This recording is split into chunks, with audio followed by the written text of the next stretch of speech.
Il est 19h. Radio Côte d'Ivoire, le journal Kolo Koulibaly. Madame, Monsieur, voici l'essentiel de l'actualité. C'est demain l'inauguration de l'hôpital mère-enfant de Bingerville. L'ouvrage a coûté 25 milliards de francs CFA. D'une capacité d'accueil de 130 lits, il se positionne comme une structure de niveau 3 dans la pyramide sanitaire ivoirienne. Il permettra d'améliorer l'offre de soins chez la mère et l'enfant. La Fédération Le Réveil appelle les populations à prendre soin du bien public.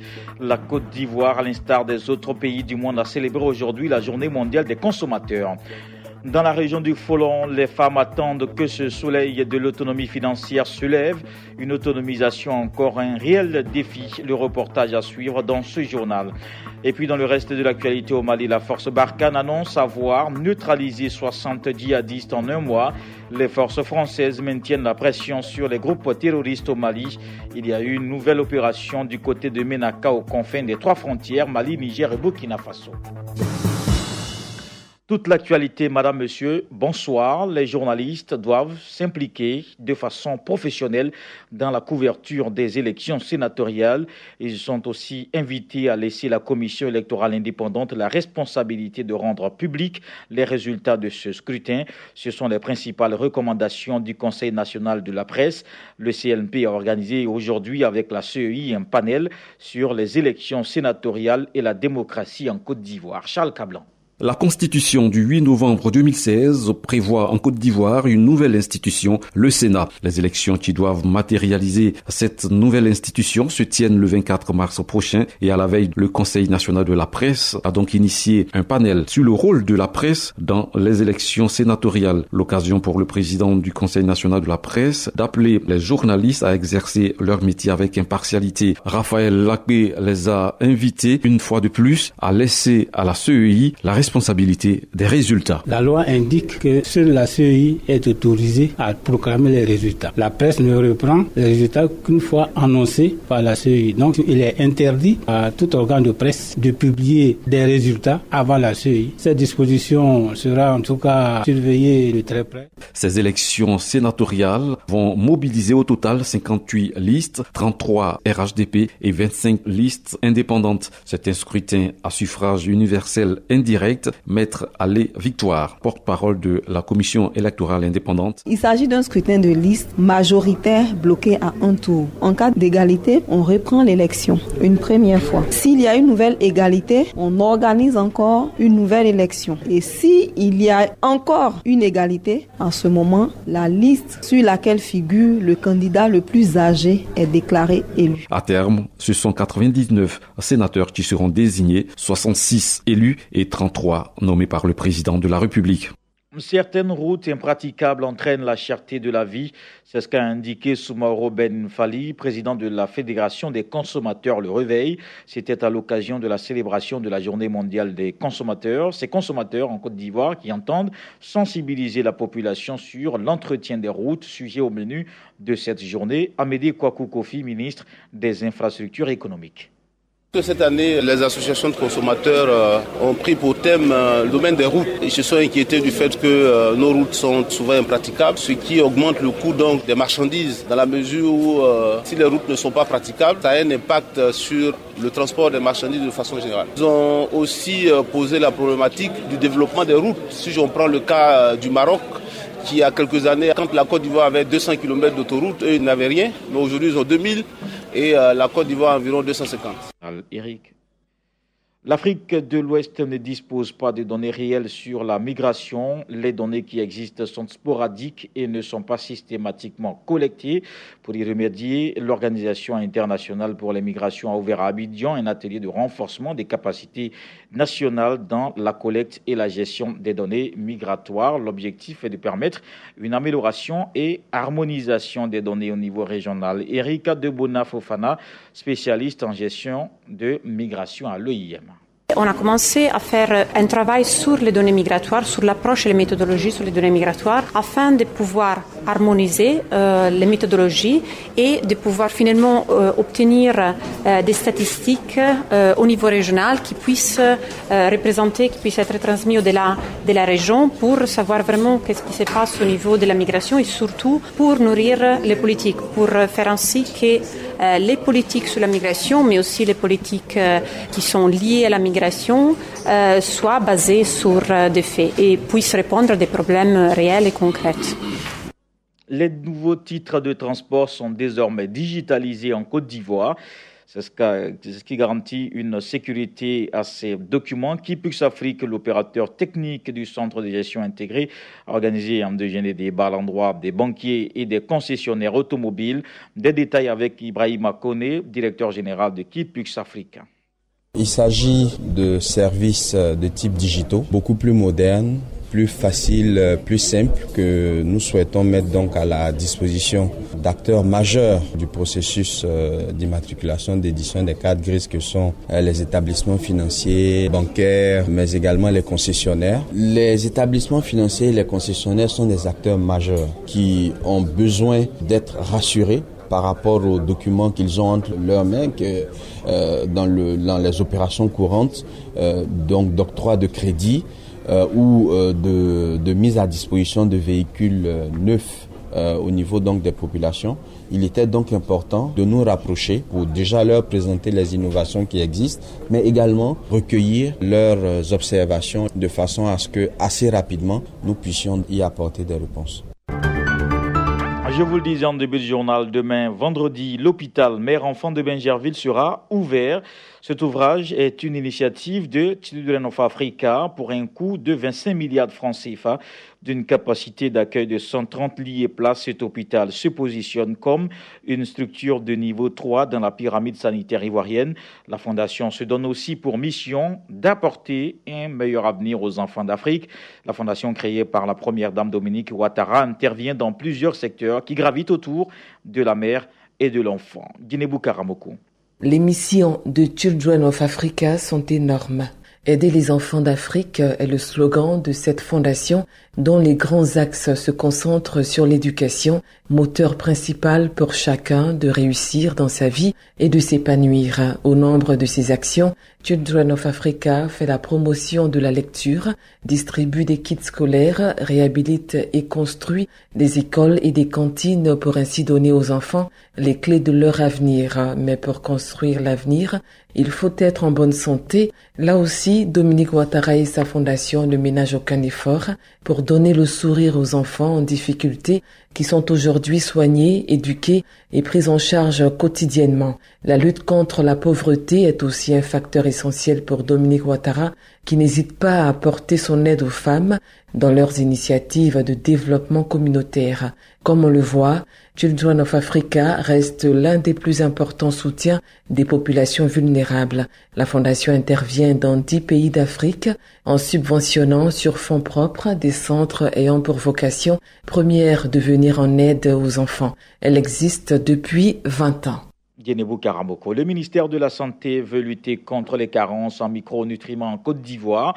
Il y a eu une signature de convention avec le groupe Médical Assistance Programme.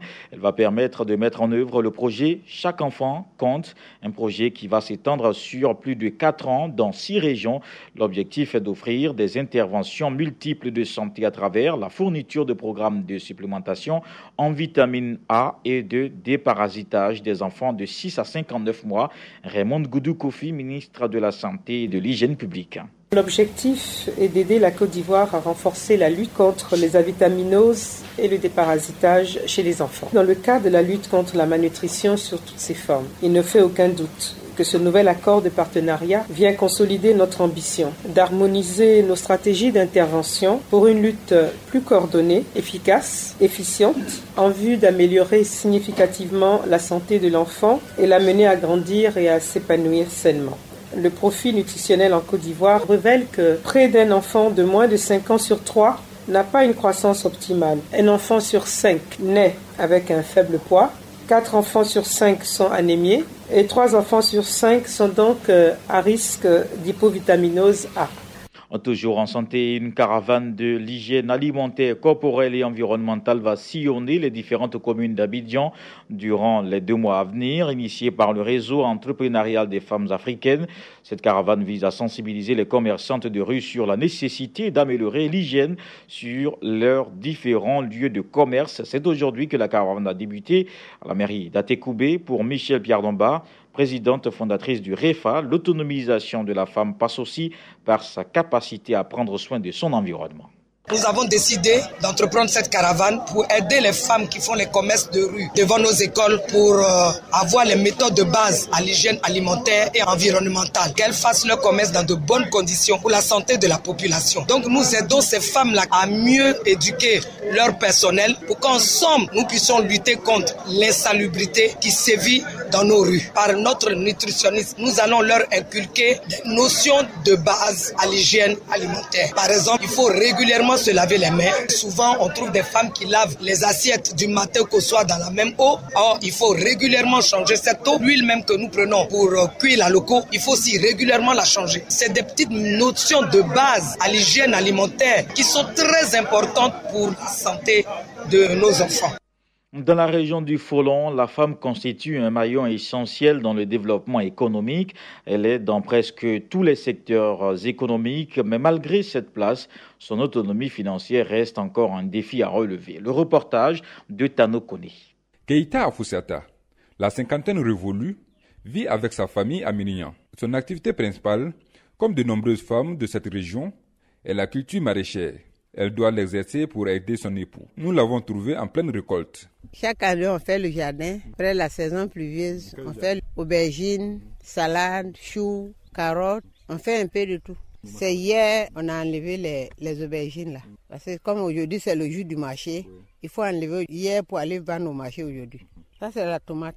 La salade, on a commencé à enlever même. Hier, on a enlevé beaucoup aussi pour aller vendre. Une activité qu'elle exerce au quotidien avec fierté et détermination.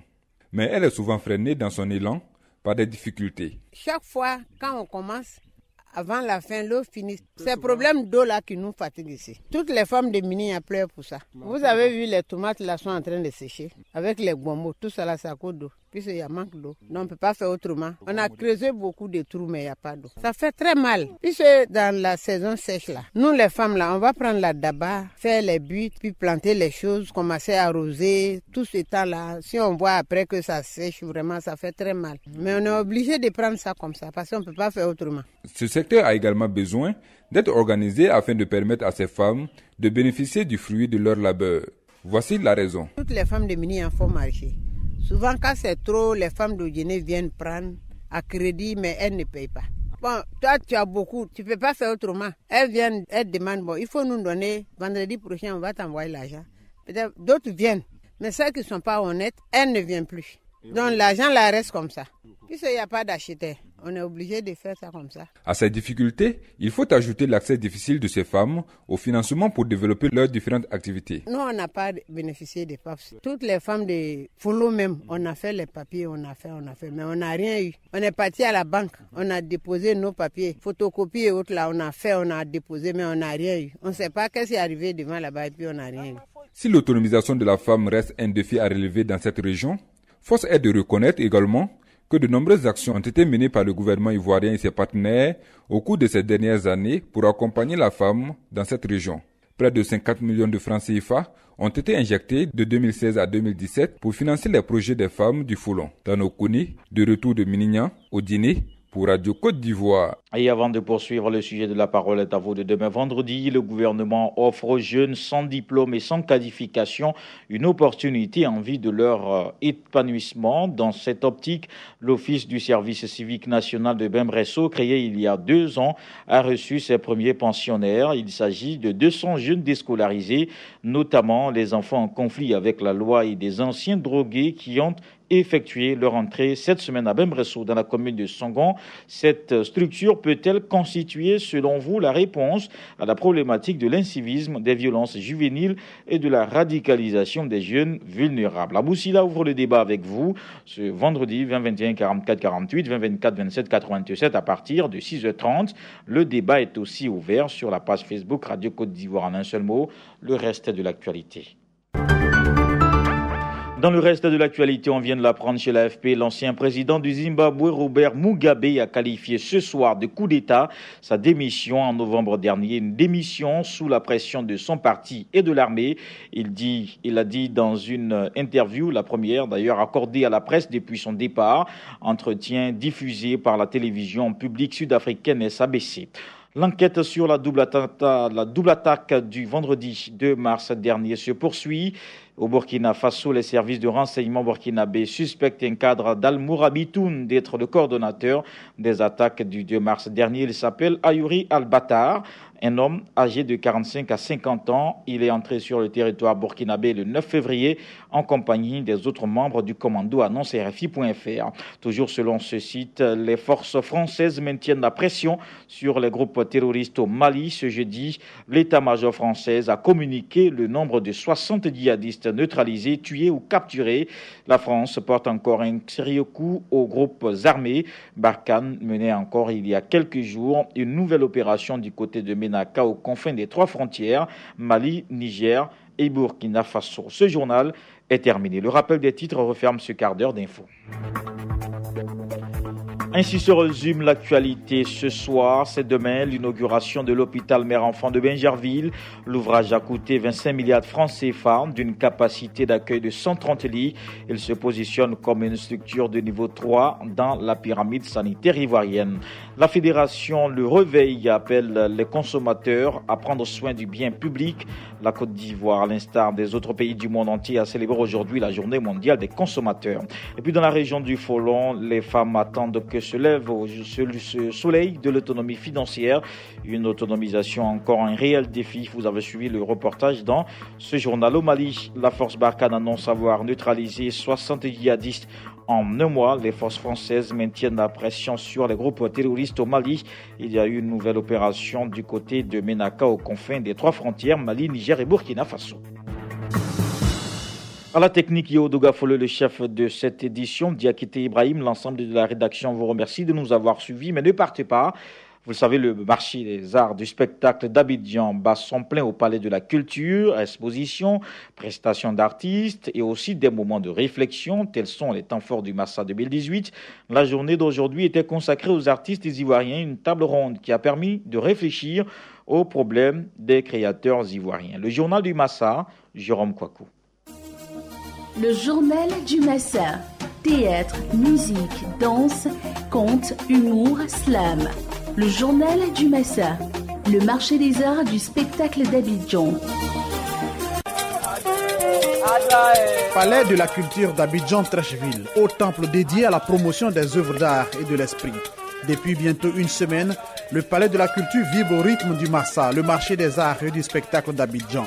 Musique, humour, exposition, table ronde, tout y passe. On ne s'ennuie pas au Palais de la Culture.